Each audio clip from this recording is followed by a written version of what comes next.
Hi guys! Another mini vlog. So for today's video, mag-aano tayo ng luto serye ni Francis. So menu niya to at siya ang nag-prepare and siya ang nagluto. Yan. Kung makikita nyo, matabang pasta siya.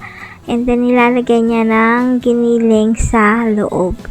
Tapos yan, nakagawa na rin siya ng sauce para doon sa ginagawa niyang menu.